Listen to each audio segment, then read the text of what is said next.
Hello, today we're going to be making a basic vegetable chilli and our first ingredient is an onion. So remember how to cut an onion from when we did the cheese and apple coleslaw. We want to chop the tip of the onion off by holding it at the top. Chop the root of the onion like that. Remember, if you hold down the piece you've cut off, it helps you to get the peeling started. And then I'm going to get my thumb and just peel all the way round, get rid of all the brown skin and any nasty layers that are underneath that, and then remove all the pieces from your chopping board. So now we're going to cut our onion. We're going to put our bridge over the top of the onion, our knife through the bridge, and just bring the knife down. You might need to rock it a little bit. Cut the onion in half, put the flat side of the onion on the board, bridge grip again, come through with your knife, 1, 2, 3, perhaps 4 times like that. Try and hold it all together. Turn it round and then pincer grip to hold the onion together there, and then come across, and that will dice your onion up with very little effort on your part. So I'll show you again. Get that little bit of skin off the onion. Bridge hold, come through the bridge with your knife, and I'll show you this time if you can't hold your onion together, which that's fine, you've only got little hands in year 7, and then you can come across each slice like that and carry on until you've diced your onion. So now we need to put a little bit of oil into our pan, about a tablespoon. You don't need to measure it, you can guess, unless you really want to measure it. Put your heat on, up to high to get the heat into the pan, and then I'm going to scrape the onion into the pan like that. And using a wooden spatula, just make sure my onion's coated in the oil, and as the pan heats up you'll hear the onion begin to sizzle.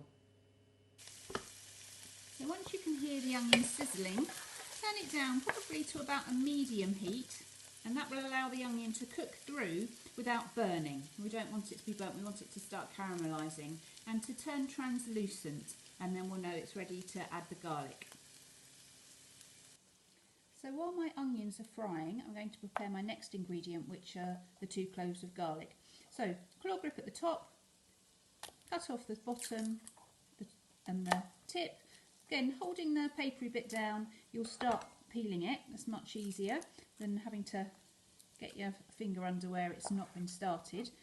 So again, claw grip at the top, cut off the tail, cut off the tip,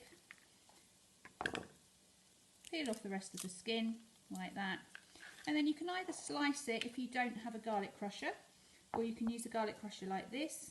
We've got these in school. Pop the garlic in there, squeeze the handles together. You need to use both hands, it's quite hard, and all the garlic comes out of the holes there. So scrape them off onto your board, and then inside just give it a little scrape around with your knife like that, and then give it another squeeze. You'll get a little bit more garlic come through, and then I always just scrape out what's left as well and add that so there's no waste. You can see that the onions come on really nicely, it's gone translucent. So now I'm going to add the garlic that I've just crushed, and also my chilli or my Cajun seasoning. So I need 1 teaspoon, so I've got Cajun seasoning like that. You could just use chilli seasoning if that's all you've got at home.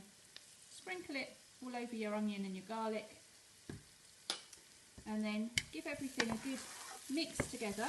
Be careful not to splash yourself though, because the oil is very hot.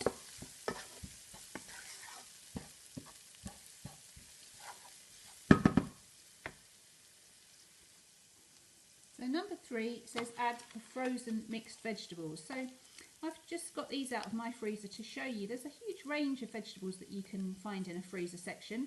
I've got some frozen mushrooms and peppers, so they've already been chopped up for me. They're very easy to use. And I've also got frozen sweet corn and peas. So this whole plate together weighed 500 grams, which is what your recipe states. Or if you want to, you could chop your own fresh vegetables straight from your fridge. So I'm going to add these to my saucepan.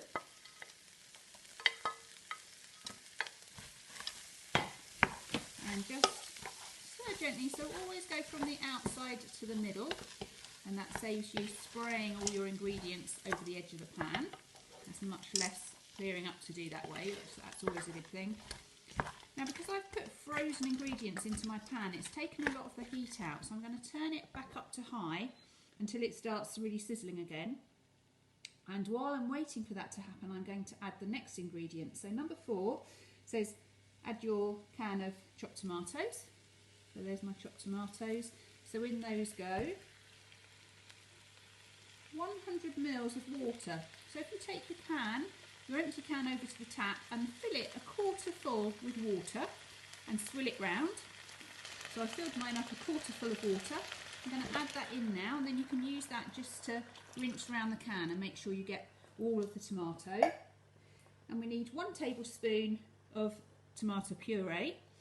I don't ever measure this, I just give it a nice big squeeze, but if you wanted to, you could get a tablespoon and measure it out properly. I'm going to mix these all together again, so always from the outside in, to save you spraying it everywhere. So it's stopped sizzling again because I've put more cold ingredients in, so I'm going to wait till it comes up to the boil. So a boil is when you can see lots of fast bubbles like that. When you can see lots of fast bubbles on the surface, turn it down to a simmer, and a simmer is where you can just see very gentle bubbles on the surface, and put your timer on for 20 minutes.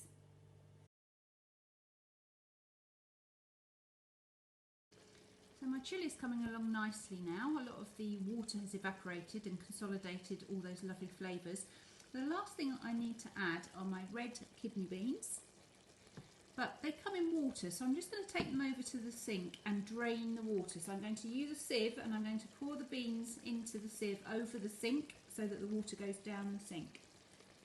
So I've given my beans a quick rinse as well while I was over by the sink under the running water.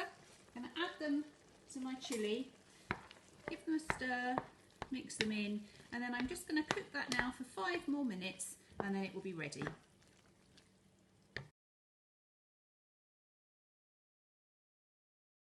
So my chilli's ready now.